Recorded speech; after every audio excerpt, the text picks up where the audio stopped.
Today we will be talking about my review and personal recommendation of the book You Exist Too Much by Zaina Arafat.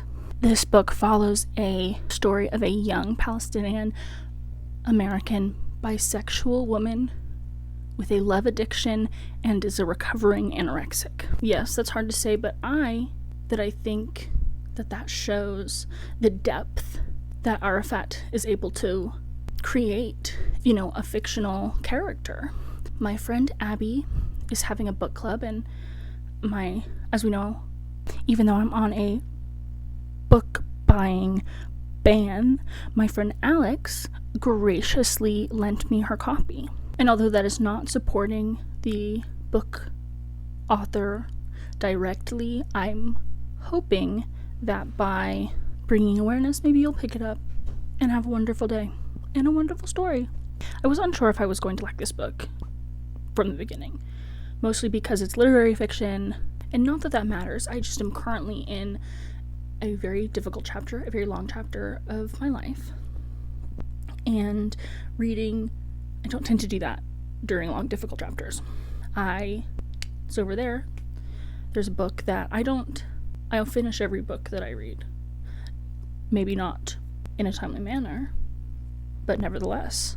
My friend Alex suggested that I read this for the book club, table the book that I'm not able to plow through.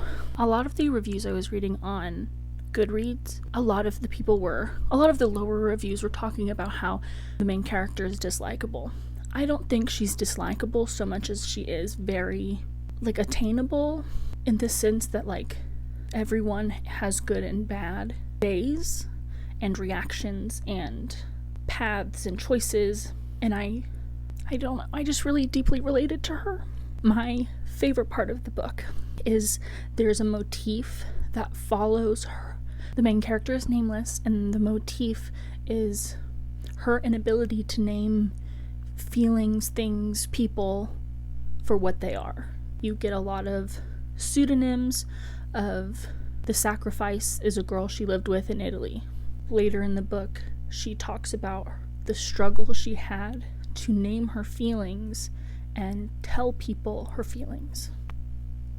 Almost as if she has this fear of naming things. One of two things will happen.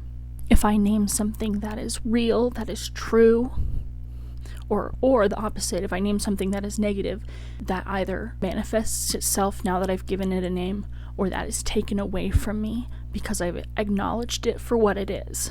And what's fun is a lot of her childhood trauma is centered around her relationship with her narcissistic mother. And so I will read you my favorite sentence. So this is literally the second to last page.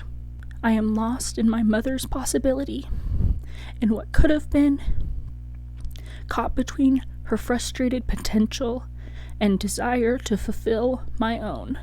It's a book about the importance of moving forward. There is no standing still. If you are not being moved forward, you are being overcome by the past. Originally, I rated it 4.5 stars and rounded down. But then I finished it last night. So then as I've been sitting with it today, I went back and updated it to 5 stars. Because isn't that what books are supposed to do? Stay with you, make an impact on you. And that's what did, mate. Thanks.